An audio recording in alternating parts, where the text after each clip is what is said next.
TRT2 ekranlarına hoş geldiniz. Sinema Artı'dasınız. 97. Akademi Ödülleri'ni geride bıraktık.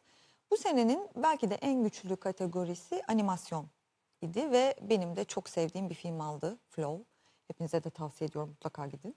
Ve biz de buradan yola çıkarak Sinema Artı ekibi olarak dedik ki büyüklere masallar anlatan şu animasyonlara biraz yakından bakalım. Ve bunun için de stüdyomuzda bugün çok kıymetli iki konuğumuz var. Hoş geldiniz. Hoş bulduk. Nasılsınız? Çok teşekkürler.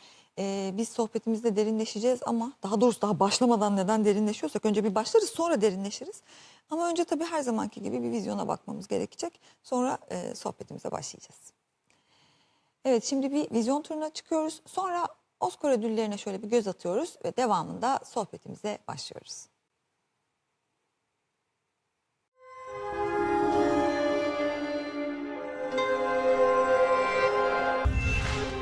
Vay canına. Dali, Ay olamaz. Bunu görmemeli. Saklamalıyım.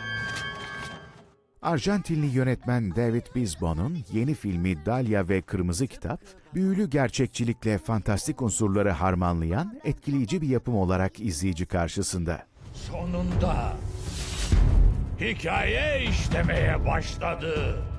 Bu da nesi? Film, küçük Dahlia'nın kaybolan babasını ararken, keşfettiği gizemli Kırmızı Kitap sayesinde büyülü bir dünyaya adım atmasını konu ediyor. Yine elektrikçiyi araman gerekecek. Yüce Sobrek aşkına. Festival yolculuğu devam eden film, uluslararası arenada da ilgi görüyor. Burası bambaşka bir dünya. kitabımız nerede? Animasyonla geleneksel anlatı tekniklerini birleştiren yapım, etkileyici sanat yönetimi ve masalsı atmosferiyle dikkat çekiyor. Daha bitmedi bile. Bitirmemiz gerek. Peki ya düşürürsem? Uçmayı biliyor musun?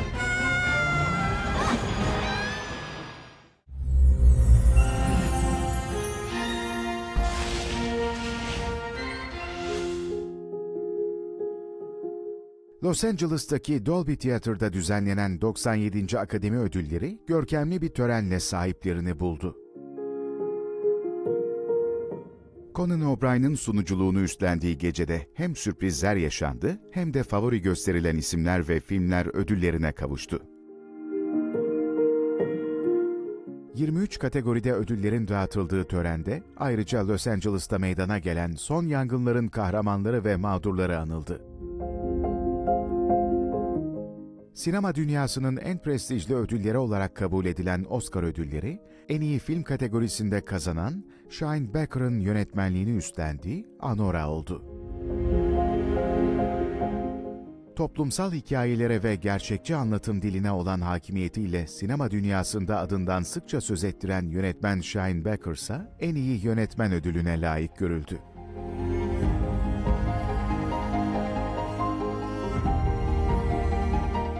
Anora filmindeki performansıyla Mackie Madison en iyi kadın oyuncu seçildi.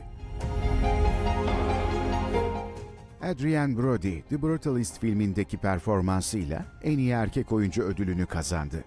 Brody, sadece 2 adaylıkla 2 kez Oscar kazanan ilk kişi olarak tarihe geçti. The Substance filmiyle Oscar'ı kazanması beklenen Demi Moore, törenden eli boş döndü. İsrail işgali altındaki Batı Şeria'da yer alan Mesafir Yatta da İsrail ordusunun yıkım ve sürgün politikalarına karşı Filistin halkının mücadelesini anlatan No Other Land en iyi belgesel film ödülüne layık görüldü. Flow en iyi animasyon filmi ödülünü alarak Letonya'ya ilk Oscar sevincini yaşattı. I Am Still Here, Brezilya'nın ilk Oscar'ını kazandırarak en iyi uluslararası film ödülünü aldı. Bu yılın Oscar ödülleri, sinema dünyasının farklı alanlarında üstün başarı gösteren yapımları ve sanatçıları onurlandırdı. Sinemanın sanatsal gücünü ve çeşitliliğini bir kez daha ortaya koyan gece, alkışlar eşliğinde sonlandı. Long live independent film. Yeah. Okay. Thanks.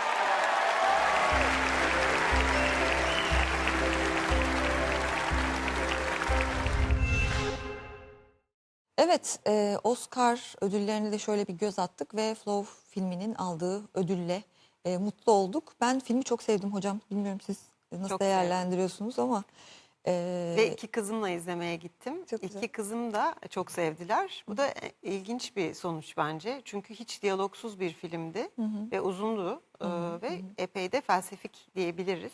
bence çok felsefi derinliği, özellikle Uzak Doğu felsefesiyle çok yakından ilişkilendirilebilecek bir şey.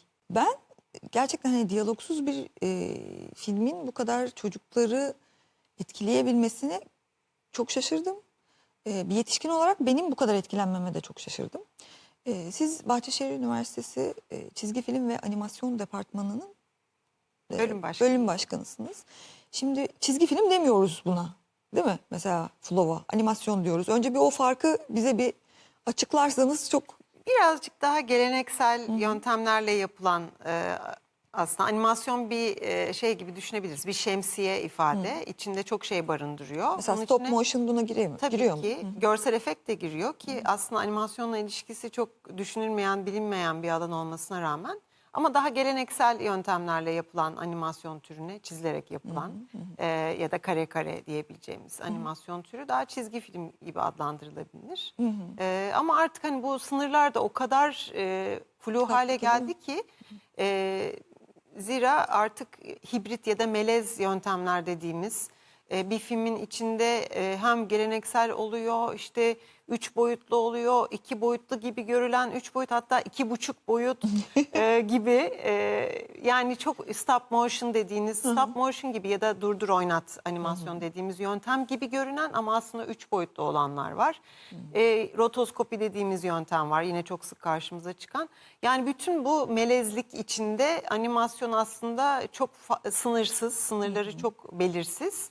Ve şimdi yapay zekayla da iyice sınırsızlığına da sınırsızlık katan bir hale geldi. Burayı aslında daha sonra gelmek istiyordum ama hazır bahsi geçmişken ikinize de sorup bu yapay zekayı aradan çıkartıvereyim. Çünkü sinirlerimi bozan bir konu. Çünkü Flow da aslında zaten yapay zeka yöntemleriyle Bildiğim üretilmiş. kadarıyla Blender programı kullanılarak yapılıyor. Mutlaka yapay zekadan faydalanılmıştır. Çünkü o çok harika bir araç aslında bence. Ve pek çok animasyon yapımında da yardımcı. Ama hani özünde olan bir şey olduğunu hiç zannetmiyorum. Ama açık kaynak bir program kullanılarak yapıldığını biliyorum.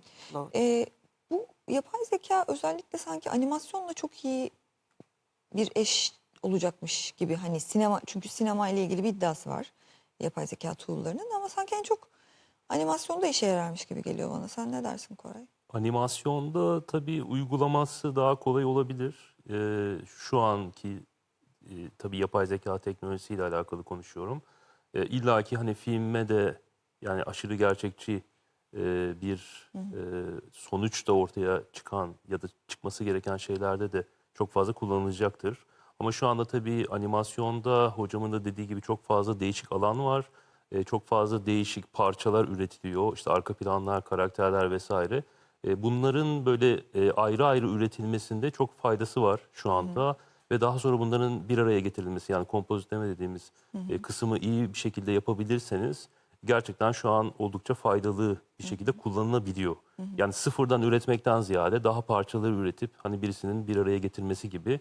Bunda çok daha etkin şu anda, ama yani yarın ya da birkaç sene sonra nasıl olur bilmiyorum. Yani sıfırdan böyle bu konularla alakalı hiçbir bilgisi olmayan, animasyonla alakalı hiçbir bilgisi olmayan, sadece bir prompt girerek sonuç alınabilecek noktaya da, iyi sonuçlar alınabilecek noktaya da gelebilir. Ama şu an gerçekten bu işte uğraşan kişilerin böyle işte konsept tasarım olabilir, karakter tasarımları olabilir. Bu tarz şeylerde çok storyboard olabilir. Bu tarz şeylerde çok hızlı bir şekilde yardımcı olabiliyor yapay zeka. Hocam Animasyonda aslında hani senaryoyla başlıyoruz, işin planlaması var, Ar-Ge'si var, yani teknik Ar-Ge çalışması var, kurgusu var, konsept tasarımı var hocamın dediği gibi, karakter tasarımı. Yani bütün bu alanlarda aslında bütçelendirme, hatta daha sonra filmi yaptınız, filmi hangi festivallere yollayacağınız ya da nasıl platformlara yollayacağınız üzerine bile yapay zekanın aslında desteğini alabilirsiniz. Ama ben insan faktörünün ve o estetik sanatsal düzeyin insandan çıkmasının devam edeceğini düşünüyorum ve öyle olması gerektiğini düşünüyorum. Onu bir araç olarak, hani sağlam bir ekip arkadaşı olarak konu Yani var. ben de fikrin, özellikle o estetik bakışın insandan insana olması gerektiğine inanıyorum ama e, bu sanki erozyona uğrayabilecekmiş gibi bir kaygıda taşımıyor değilim. Fakat bunlar tabii çok başka konuların meseleleri. Biz biraz animasyona geri dönelim. Şimdi animasyon deyince tabii ki özellikle işte o geleneksel çizgi film dediğimiz şeyden bahsedince hemen bir çocuk fikri geliyor. Yani bu çocuklara yapılmış bir şeydir gibi geliyor ama son dönemde özellikle sonuçta sinemada animasyon çok yeni bir şey değil yani. İnsanlık tarihinde de aslında yeni bir şey değil. Yani duvar resimlerinden bile bir animasyon çıkartılıyor olabilirdi yani. Son dönemde özellikle animasyona yetişkinlerin dünyasından da böyle bir ilgi olduğunu görüyoruz. Son dönem deyince bir 10 sene değil tabii, bunu neredeyse bir 20 yıla yayabiliriz. Neden böyle bir ilgi artışı var animasyona karşı yetişkinler dünyasında? Önce sorunuzdaki ufak bir parçayı alıp hemen Tamam. onu yanıtlamak istiyorum. Dediniz ki animasyon aslında resimden beri, mağara resminden beri animasyon var. Diye düşündüm. Mağara resminde animasyon var.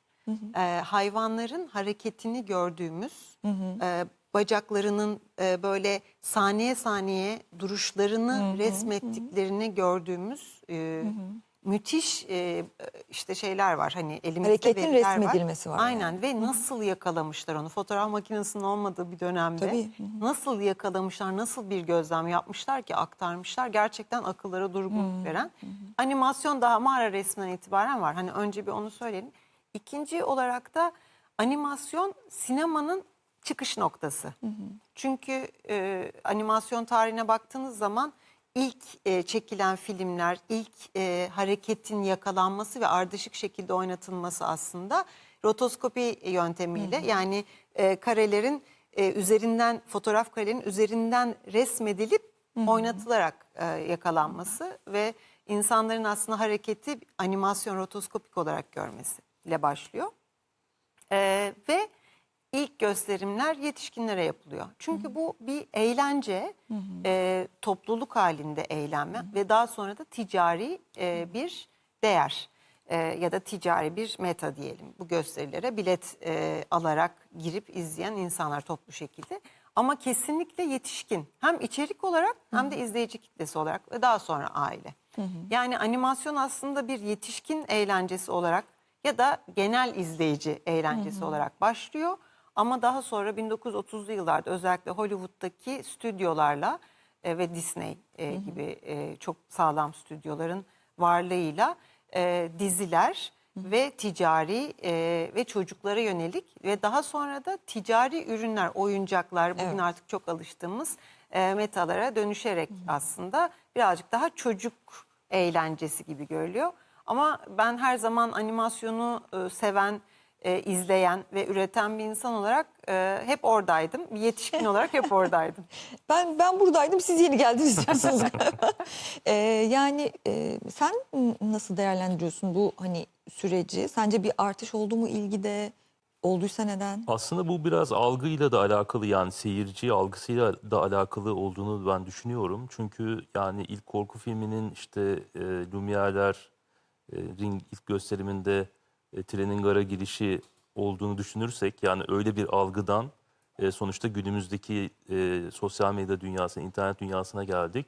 Yani insanların hiçbir deneyimi yoktu, seyir deneyimi ve her izledikleri şey yeniydi. Daha sonra işte animasyonlarda da öyle. Yani işte Mickey Mouse'lar genel hocamın dediği gibi genel izleyicide gösterildi. Hatta işte 60'larda ilk televizyonun yaygın olduğu dönemde işte bu çakmaktaşlar vesaire prime time'da gösterilen şeyler aslında. Yani çocuk filmi statüsünde değil. Ya da İkinci Dünya Savaşı'nda mesela işte Bugs Bunny'ler, Temel Reisler, bunlar mesela çok propagandif unsurlar barındıran işler aslında. Bunlar Türkiye'de mesela 90'lı yıllarda televizyonlarda gösterildi. Ben de hatırlıyorum yani. Aslında normalde İkinci Dünya Savaşı dönemindeki propagandif amaç için yapılmış olan şeyler sonuçta çocuk filmi gibi görülebiliyor. Yani bunun aslında bir alt metni çok fazla. Yani biz gördüğümüz şey hani tamam bir çizgi görüyoruz ya da bir orada temas ettiğimiz şey yapay bir şey gibi gelebilir ama alt metninde ve hayal dünyasında çok böyle geniş kapsamlı kullanabileceğiniz bir araç aslında. Yani hani sadece alt metin üzerinden yetişkinleri bağlayan bir animasyon değil, doğrudan yetişkinler hedeflenerek yapılan animasyonlar. Mesela işte bu 60'larda Amerika'da Ralph Bakshi var. Eğer doğru söylediysem ismini, tekrar böyle zorlanıyorum bu tarz isimlerde. Hatta işte yetişkin animasyonunun vaftiz babası olarak geçiyor. Orada yani konu itibariyle de seçilen stil itibariyle de bir yetişkin gözünü muhatap aldıklarını görüyorsun. Sonra 80'lerde bu epey bir kırılıyor bildiğim kadarıyla. Sadece çocukların dünyasına yönelik bir şeyler daha çok üretilmeye başlıyor. Belki acaba diyorum hani bu animelerin etkisi olmuş olabilir mi tekrar yetişkinlerin dünyasına? Ben belki az önce söylediğimi şöyle belki açabilirim. Yani algı dediğim şey, izleyici algısı aslında şöyle. Her yapılan şey yeni olarak nitelendiriliyor ama sonuçta çocukların algısıyla yetişkinlerin algısı farklı. Yetişkinler ilk kez televizyonla tanıştılar, ilk kez radyoyla tanıştılar, ilk kez internette tanıştılar. Yani aslında algıları gelişti ve belki başka ihtiyaçlar doğdu diyebiliriz. Yani başta herkese sunulan şey günümüzde mesela çok basit olarak kalabiliyor. Bu şekilde ilerlerken yani 60'lı 70'li yıllardan sonra sizin bahsettiğiniz gibi anime dünyası ya da insanların arz talep meselesiyle birlikte aslında gelişen bir durum var. 80'lerde de benzer bir durum var. Özellikle mesela DVD teknolojisinin gelişmesiyle birlikte işte bu Japonya'daki animasyonların Amerika'ya daha kolay gönderilebilmesi. Niye? Çünkü dublaj seçeneği vesaire. Yani bu tarz böyle bir süreç var. Tabii ki de insanların yani yetişkinlerin izlemek isteyeceği animasyon yapısı da değişiyor. Yani öyle bir arz oluşuyor. Öyle bir sonuçta taleple birlikte arzın getirisiyle birlikte de üretiliyor. Ben burada bir şey eklemek istiyorum. Aslında animasyon tarihine baktığımız ya da sinema tarihine baktığımız zaman ilk film gösteriminden başlayarak animasyonlarla başladığını görüyoruz. Ve içerik genelde toplumsal böyle hani çok kabul görmeyecek ilişkiler, aşk ilişkileri, kıskançlık ilişkileri, yani böyle bir yetişkin içeriğinin aslında olduğunu görüyoruz ama ilk yetişkin animasyonu diyebileceğimiz örnek 1919'dan Felix the Cat, Pat Sullivan'ın genelde yetişkin bir erkeğin birazcık da maço bir erkeğin tavırlarına sahip bir kedinin hikayesini izliyoruz orada. İçinde şiddet unsurları da barındırıyor ama orada aslında hem toplumsal bir hiciv var hem de o anda toplum ne yaşıyorsa toplumun travmalarını, toplumun dönüşümlerini barındıran bir hikaye. Dolayısıyla buna belli bir yaşa kadar çocukların zaten hani reaksiyon vermesi ya da benimsemesi elbette bir kedi ve kediler genelde hep sevilirler. Yani kedinin yaptığı komiklikleri izlemek hoşlarına gitse de aslında içeriği tam olarak özümseyecek, algılayacak kitlenin yetişkin kitlesi olduğunu söyleyebiliriz. Bunun dışında bir de az evvel biz animelerden bahsettik. Tabii ki çizgi roman ve manga kültürü. Yani bunda sadece doğuyu değil, batıdaki çizgi romanları da dahil etmemiz gerekiyor. Çizgi roman içeriklerine baktığınız zaman yine yetişkin içeriklerini görüyoruz. Ama çizgi dünyası yetişkinlere bir şekilde hayatla başa çıkma ya da hayattaki olan şeyleri anlamlandırma açısından fayda sağlıyor, destek sağlıyor. Yani sanatın kendisi böyle değil midir? Dolayısıyla da orada çizgi roman olsun, çizgiyle anlatılan hikayeler olsun ya da ekranda, perdede çizgiyle anlatılan animasyonu görsün. İzleyici kitlesi aslında en başından beri çok çeşitli. Şimdi hem burada lafımızı şöyle bir balla virgülleyelim, kesmeyelim. Benim çok beğendiğim bir filmin yönetmeni, I Lost My Body filminin yönetmeni. O da bir animasyon örneğiydi. Hafta sonunda buradaydı, bir film gösterimi oldu, yeni filmin gösterimi oldu. Onunla animasyonu da içeren bir röportaj yaptık. Sonrasında onun bıraktığı yerden sohbetimize devam edelim. Evet, şimdi Jeremy Claphan'la gerçekleştirilen röportajımızı dinliyoruz. Ondan sonra tekrar stüdyomuzdayız.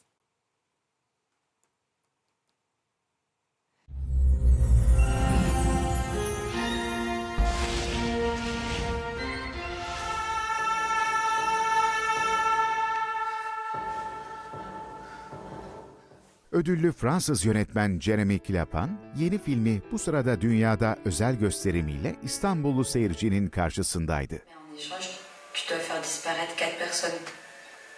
Comme ça, juste. Pof, elles disparaissent. Rien de violent, rien de douloureux, mais juste elles disparaissent. Pour toujours. Yönetmen, 2020 Oscar'larında en iyi animasyon film adaylığı da bulunan Bedenimi Kaybettim filmiyle geniş bir izleyici kitlesi tarafından tanındı.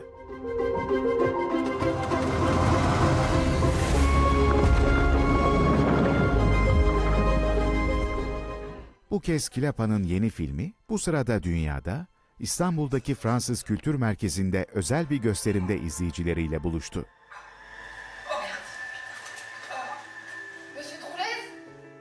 L'idée du film est partie de ma fascination pour l'espace et plus précisément de la relation qu'on a quand on est sur Terre, coincé sur ce territoire et qu'on regarde constamment vers un autre territoire dans lequel on n'ira jamais. Et cette relation de deux mondes qui se regardent, pour moi, c'est un peu comme le présent qui regarde, qui se tourne vers le passé ou qui se tourne vers le futur. Et j'ai voulu créer un personnage qui était coincé entre ces mondes-là. Et est venue l'histoire ensuite du deuil, parce que quand on est dans un processus de deuil, on navigue entre surtout le deuil d'un disparu, de quelqu'un qui n'a pas été retrouvé. On a toujours l'espoir de le retrouver, ou alors on est mu par le désespoir de ne pas le retrouver. Et donc c'est un personnage qui est coincé entre deux mondes et qui navigue et qui est un peu en train de flotter entre l'enfance, l'âge adulte, entre le rêve et la réalité, et entre la terre et l'espace. Laissez-moi lui parler. D'abord, tu dois nous faire venir. Bu sırada ise Frank'i bulma çabasını konu alıyor. Nous avons besoin de toi et tu as besoin de nous. Bilim kurgu unsurlarıyla dikkat çeken dram türündeki filmin başrollerinde Megan Notham, Catherine Sally ve Sam Levitt gibi isimler var. Yapım, kayıp, umut ve insanın bilinmeyene karşı mücadelesini etkileyici bir şekilde ele alarak izleyicilere farklı bir deneyim sunuyor.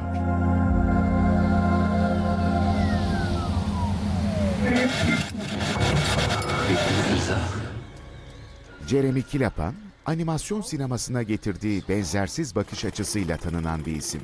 Yönetmenin sinematografik olarak yenilikçi sahne geçişleri ve anlatım tarzı, animasyon dünyasında büyük yankı uyandırdı.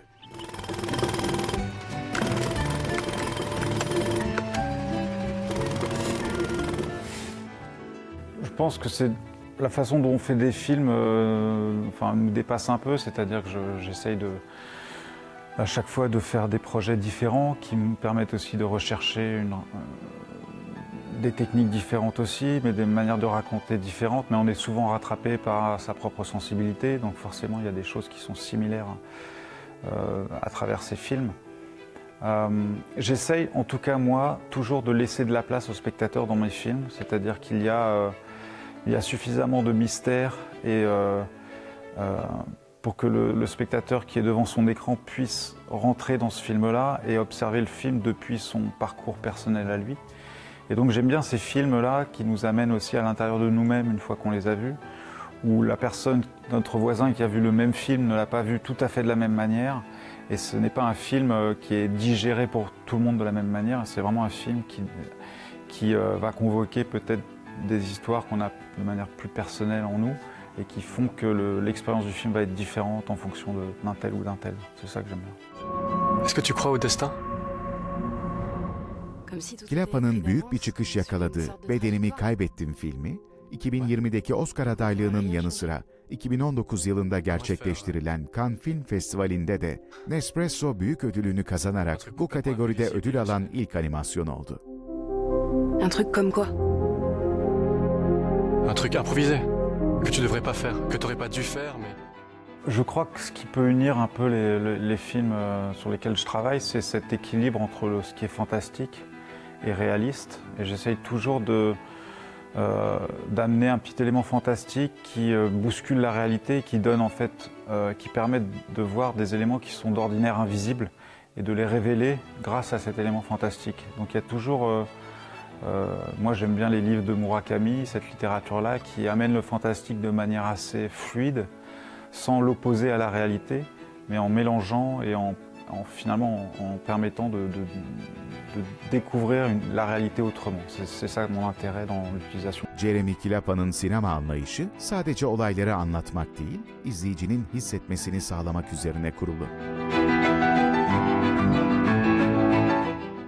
Moi j'ai étudié l'animation parce que je dessinais beaucoup à l'école et c'était facile pour moi de dessiner, de faire un film tout seul, c'est pour ça que j'ai étudié l'animation. Mais j'aime le cinéma par-dessus tout. Je dirais que l'animation, l'approche est différente dans le sens où il y a une distance par rapport au réel et le spectateur peut être amené assez facilement et rapidement dans un monde qui n'est pas celui de la réalité. Parce que c'est un monde qui est recréé totalement et on adhère à ça et le monde du film devient le monde du spectateur le temps du film. La difficulté, je trouve, en prise de vue réelle, c'est comment amener ce fantastique-là parce que ce qu'on a devant l'écran, forcément, les images qu'on voit en prise de vue réelle sont très proches de notre quotidien aussi. Donc il faut arriver à le décaler un petit peu pour que le fantastique et la science-fiction puissent exister.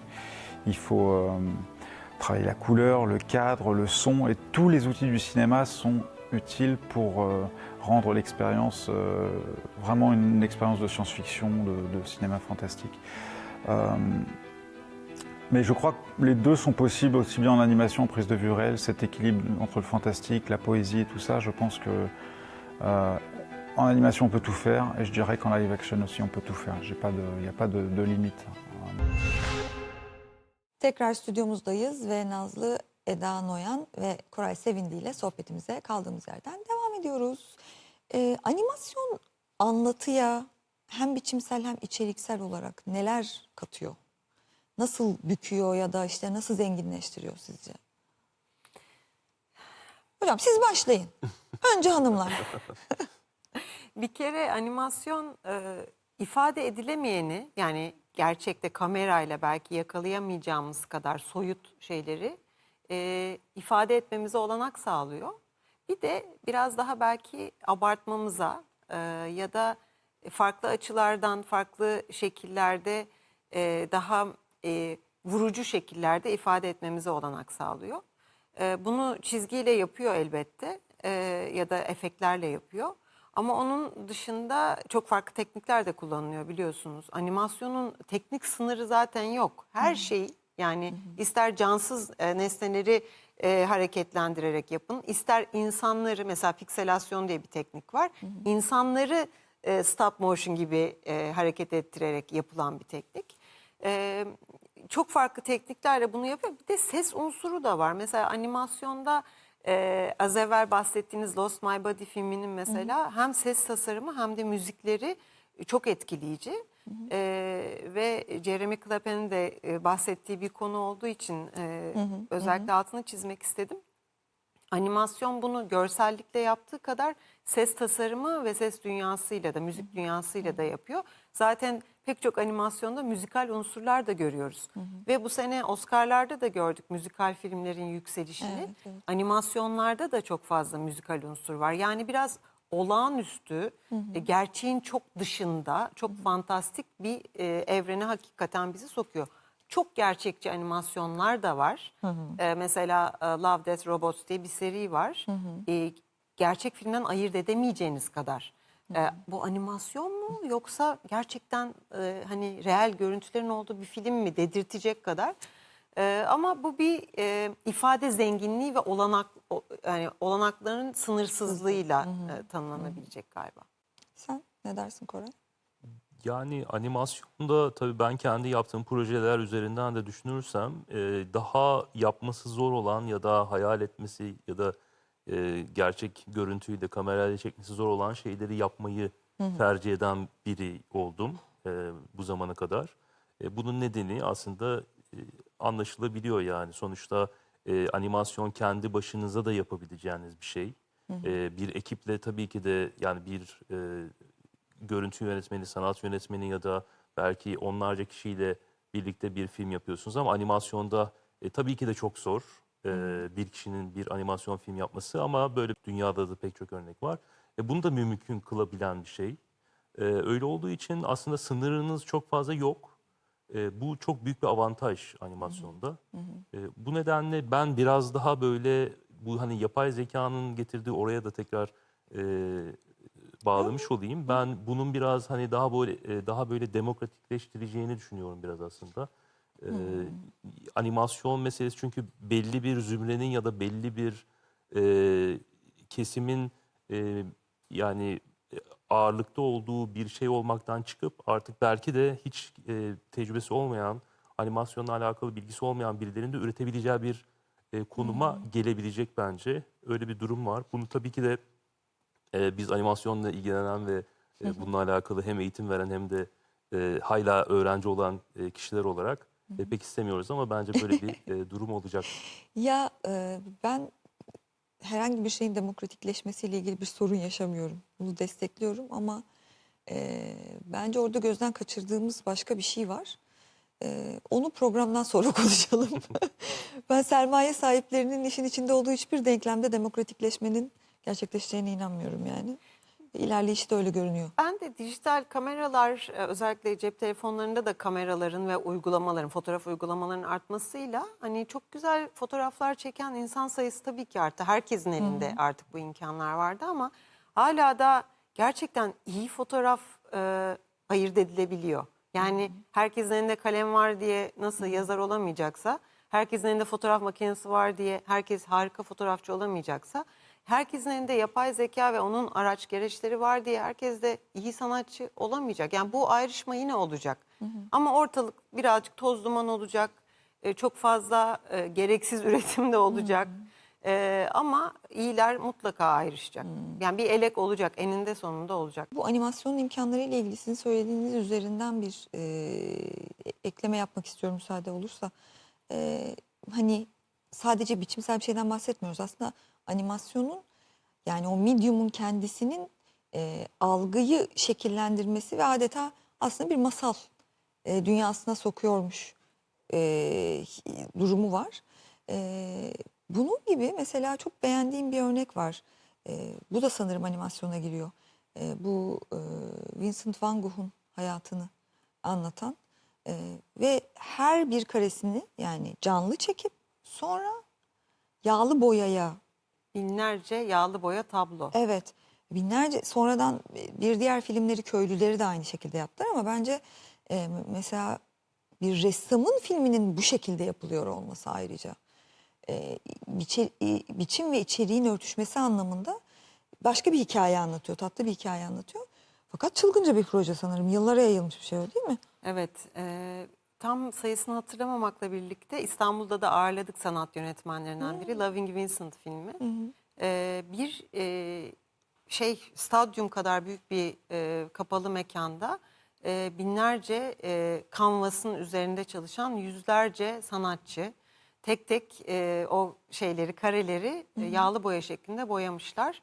Aslında işte Vincent van Gogh'a bir saygı duruşu niteliğinde. Zannediyorum o emek, o kadar çaba bunun karşılığı olsa gerek. Emeği kadar çok da iyi bir filmdi bence. Hikaye anlatısı da çok iyiydi. Ama böyle çok animasyon projelerinin geneli zaten çok nasıl diyeyim azimli, sabır gerektiren, bir o kadar da hedeften şaşmamanız gereken projeler oluyor. Gerçekten çok insan ve emek ve zaman gerektiren. Evet, bir de akılda tabii şey olmasın şimdi. Normalde artık mesela film üretmek çok pahalı bir uğraş. Ama animasyon da değil mi? Çok pahalı bir uğraş, pahalı bir mecra. Sen Çok de daha üretiyorsun, çok daha pahalı. pahalı diyebiliriz. Evet. Yani çünkü bazen mesela işte ben senaryo dersleri veriyorum. Öğrenciler geliyor diyorlar ki ya ben bunu çekecek parayı bulamayabilirim ama hocam animasyon yapsam. Ah canım diyorum yani. Buradan onu da bir netleştirmek lazım yani. Ya yapabilir tabii ama hani birkaç yıl uğraşması lazım ya da o sabrı göstermesi lazım. Çok kolay bir şey değil tabii ki de. Bir uzun metraj film bile yani 2-3 yılda çıkabiliyor. Belki 1000'den fazla insan çalışıyor. O yüzden çok daha maliyetli bir iş baktığınızda. Ama gene yapay zeka gelirsek orada bir özellikle bazı maliyet şeylerini düşürebiliyor yapay zeka. Mesela işte keyframe'ler çiziyoruz. Onlar işte in between artistlere gidiyor vesaire. Bu ara kareleri çizen. Onlarda mesela fayda olabilir. Ya da belki bu rotoskop tarzı şeylerde bazı hareketleri yumuşatmaya yönelik O tarz şeylerde şu an kullanıldığını biliyorum ben stüdyolarda da. Yani maliyeti düşürmeye yönelik. Çünkü çok ciddi bir maliyet. Belki Evet. dakikası Tabii. Amerika'da 1 milyon dolardan fazla bir maliyeti oluyor. Öyle olduğu için onlar da ticari de baktıkları için otomatik olarak böyle şeylerle uğraşıyorlar tabii. Bu yetişkinlere animasyon deyince bir de şurayı atladığımızı fark ettim. En önemli kullanılan mecra belki de belgesel. Değil mi hocam? Yani o alanda da çok varlık gösteriyor şu an. Aslında dizilerde de görmeye başladık. Sitcom tarzı, özellikle Amerika'da bazı önemli komedi dizileri var. Yetişkin içeriğine sahip olan ya da genel izleyici diyebileceğimiz. Ama onun dışında bahsettiğiniz animasyon belgeseller çok da iyi örneklerini gördük. Persepolis, Beşir Levais gibi. Geçen sene ya da ondan önceki sene Fili diye bir film vardı. Bir göçmen hikayesi. Hatta Oscar'larda 3 dalda birden aday olan çok farklı bir yapımdı. Dolayısıyla bence çok etkili. Elde arşiv görüntüsü yoksa mesela animasyon iyi bir çözüm oluyor. O animasyonla o arşiv görüntüsünü aslında bir nevi oluşturmak. Onun dışında duyguyu çok etkileyici şekilde vermek ya da soyut kavramları ifade etmek için az evvel de söylediğim gibi. Özellikle tabii ki yani hani karakterin içselliğini hikayeyle ve oyunculukla tabii ki aktarıyoruz. Ama bazı durumlarda belki de işte bu insanlık tarihi, ortak bilinç dışı bilmiyorum. Yani o çizginin kendiliğinden getirdiği bir içsellik hali var gibi geliyor bana yani. Karakter merkezli belgesellerde karakterin içsel dünyasını haiz olmaya yardımcı oluyor bir çizim üzerinden giden bir anlatı. Bu dediğim gibi belki böyle bir ortak bilinç dışıyla ilgisi Şimdi olabilir. şöyle bir şey de var. Artık hani teknoloji o kadar ilerledi ki VR teknolojisiyle animasyonun buluştuğu projeler var. Ve bir fiil animasyonun içine girebiliyorsunuz VR gözlüklerini takarak. Ve burada çok anlamlı hikayeler de anlatılıyor. Bazıları kurmaca, bazıları animasyonun belgeselle buluştuğu gene projeler. Ama ben birkaç tane örneği özellikle deneyimledim VR'da ve gerçekten animasyonun hem gücünü anladım. Yani ifade olarak bahsettiğiniz samimiyet duygusu belki. O samimiyet duygusu ve soyutluk pek çok insanda karşılığını farklı şekillerde buluyor. Evet ama duyguları farklı tetiklediğini düşünüyorum. Düşünceleri farklı tetiklediğini ve artık VR gibi alanlarda da sinemanın VR'la buluştuğu noktalarda da animasyon çok önemli bir üretim yöntemi. Evet. Bu kadar yetişkinler ve animasyon deyip belki de Miyazaki'yi anmamak ayıp olur diye düşünüyorum. Stüdyo Ghibli'nin ürünleri özellikle belki de bu tırmanışa geçme sebebi değil ama daha görünür olmasını sağladı bu yetişkinlere animasyonları. Yani Miyazaki sadece yetişkinlere yapmıyor aslında, bir genel izleyiciye yapıyor. Çocuklara yapıyor belki ama öyle konular ele alıyor ki bizim dünyam, bir dakika ya bu benim mesela falan. Hani kızım sen dur ben izleyeyim diyeceğim şeyler yapıyor.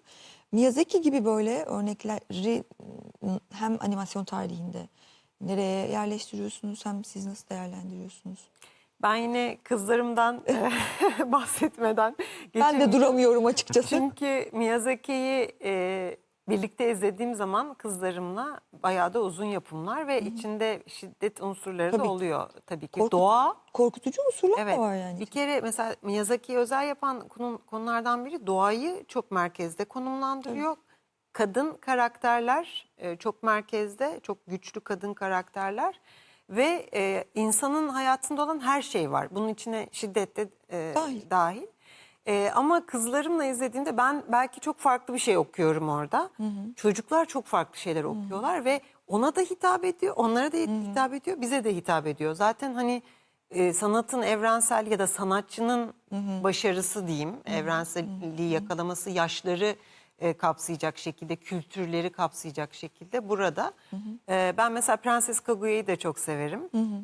Ghibli Stüdyosu'nun başka bir yönetmeninin.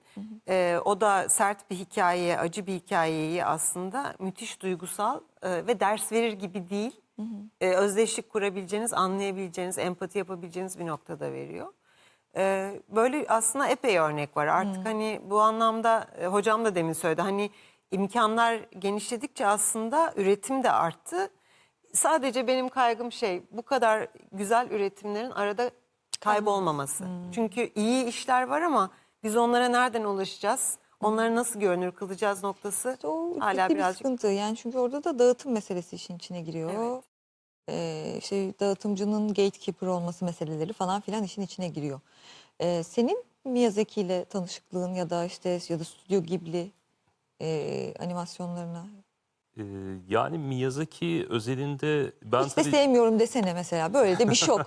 Buradan da böyle bir şok olup çıkıyor. yok böyle bir ben Rüzgar Yükseliyor'la alakalı ben 8 sene sinema yazarlığı yaptığım için o dönem öyle bir yazı yazmıştım da onunla ilgili bir eleştiri gelmişti. Rüzgar Yükseliyor'u biraz eleştirmiştim yazıda. Miyazaki tabii çok önemli. Yani ben yani animasyon tarihi de çok haşır neşir olduğum için ve çok sevdiğim için çok kilit bir isim. Yaptığı filmleri tekrar tekrar izlemek yani Neden onun kilit bir katmanlı isim? yapısı. Dönüştürüyor aslında. Bu bahsettiğiniz bu hani bunu gerçi Pixar da başardı. Yani hedef kitlesini çok böyle geniş tutabilmesi, işte çocukların farklı bir şey anlaması, hocamın az önce bahsettiği gibi yetişkinlerin farklı bir şey anlaması. Pixar'ın da bu konuda bir özellikle senaryo anlamında bir derinliği var. Miyazaki'nin de bence öyle bir özellikle senaryo anlamında bir derinliği var ve bu filmlere yansıyor ve işte hocanın dediği gibi hem çocuklar farklı bir şey bulabiliyor hem yetişkinler farklı bir şey bulabiliyor. Bu çok güç bir şey. Film yani siz görsel bir şey ortaya koymanız çok kolay değil. Çok ciddi bir birikim ve kapasite gerekiyor aslında.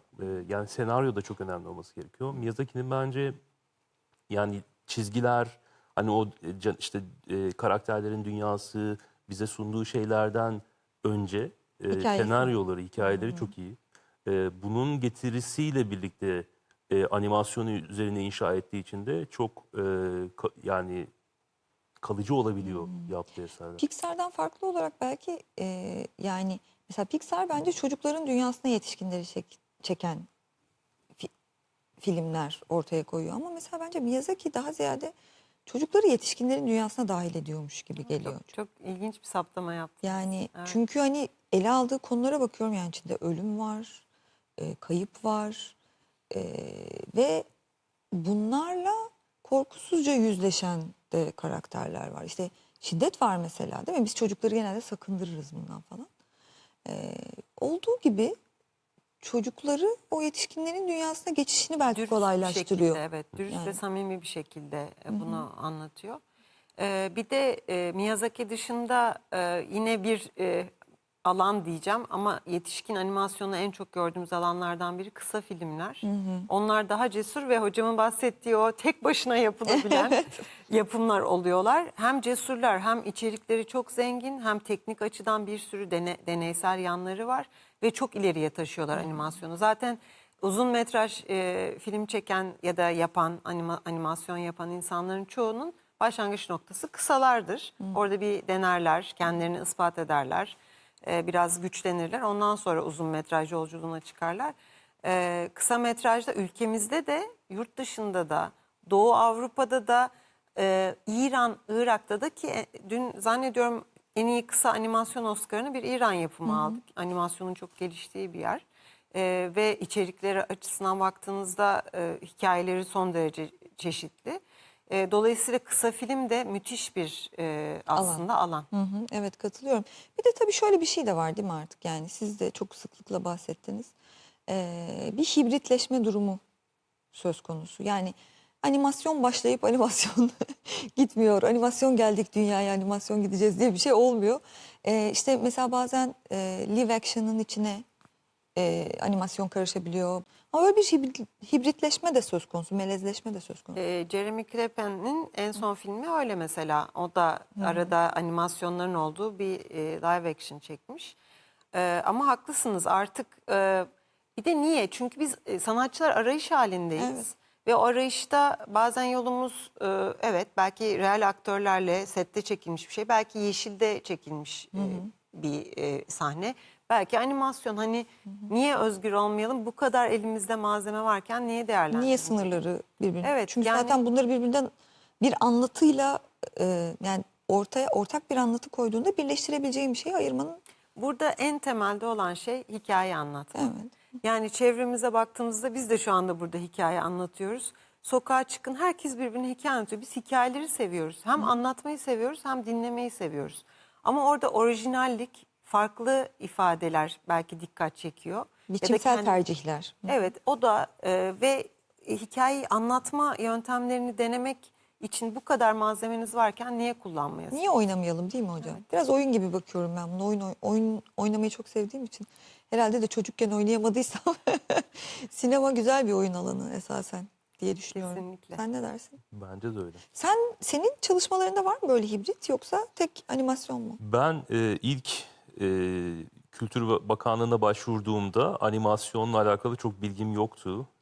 Ve bir hikaye yazmıştım işte Kafa diye ilk animasyon. Ondan sonra aslında biraz cesaret yani. Sonra öğrenmeye başlayıp işte uyguladım, yaptım. Sonra pek çok iş yaptım. Ama ben hani kısa filmle başlayıp animasyonda üreten biri olduğum için genelde kafam hocamın dediği gibi hibrit çalışıyor. Yani bir proje ya da bir senaryo oluşturduğum zaman bu neye daha iyi gidebilir ya da burada belki gerçek oyuncu kullanmalıyım, oradan işte animasyona kayabilirim ya da tamamen animasyon yapmalıyım gibi her zaman oluyor. Mesela belgesel yönetmenliği de çok yaptığım zaman hep böyle kafam yani bir anlatı olacaksa bunu animasyon yapabiliriz. Böyle bir olanağı var. Şey gibi bu galiba hani böyle 3-4 farklı dil bilip bazen bir cümleye Türkçe başlayıp İngilizce devam etmek sonra sonunu Fransızca getir. Oluyor çünkü böyle bir şey. Çünkü bazen bazı şeyler işte o dilde daha iyi tınlıyor falan ve zihnin artık akıcı bir hale gelmiş oluyor.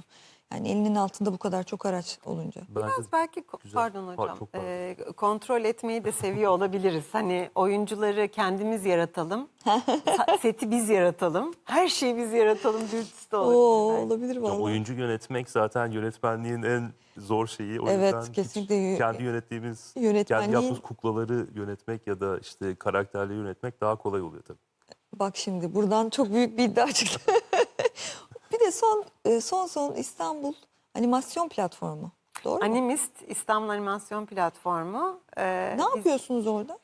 Biz aslında yetişkinlere değil sadece her yaştan insana, her türlü animasyon altyapısına sahip ya da sahip olmayan kişiye açık bir platformda mentorluk yani film üretmeleri için onlara elimizdeki bütün hani hem teknik hem de bilgiyi sunacağımız bir sistem. Eğitim de veriyoruz ama bir de filmlerin üretilme aşamasına destek oluyoruz. Hocam ben gelebiliyor muyum onu anlamadım. Bir Bu aralar- heyecanlandım. Bu aralar biz bu şeyi yaptık yani bir dönemi atlattık ve orada çok güzel filmler üretildi. 150 kişi başladık yolculuğa, 100 kişi en sonunda 7 tane film üreterek hatta Adana Altın Koza'da ödüllerimiz var. Yurt dışında yurt içinde başka ödüllerimiz var öğrencilerimizin ya da katılımcılarımızın diyeyim. Şimdi Animist biraz çizgi romana odaklandı. Çizgi roman yapıyoruz. Ama önümüzdeki dönem tekrar açacağız ve başvuruları kabul edeceğiz. Animasyon üretimi açısından bütün her yaş grubu yine altını çiziyorum ve farklı altyapıdaki herkese ücretsiz olarak mentorluk ve üretim desteği vermek istiyoruz. Yani platform bu sebeple Çok kuruldu. güzel. Kapınızı çalacağım gibi hissettim. Hocam. Bekleriz. Tamam. Çok mutlu oluruz. Çok teşekkür ediyorum. Ayaklarınıza sağlık, ağzınıza sağlık. Teşekkür ederiz. Şimdi izleyicilerimizle de vedalaşalım. Böylelikle bu haftanın da sonuna gelmiş olduk. Her zaman bekleriz. Evet, bu haftayı büyüklere masallarla kapattık. Önümüzdeki hafta yine TRT2 ekranlarında yeni konu ve konuklarla Sinema Artı'da olacağız. Sizi de bekleriz. Hoşça kalın.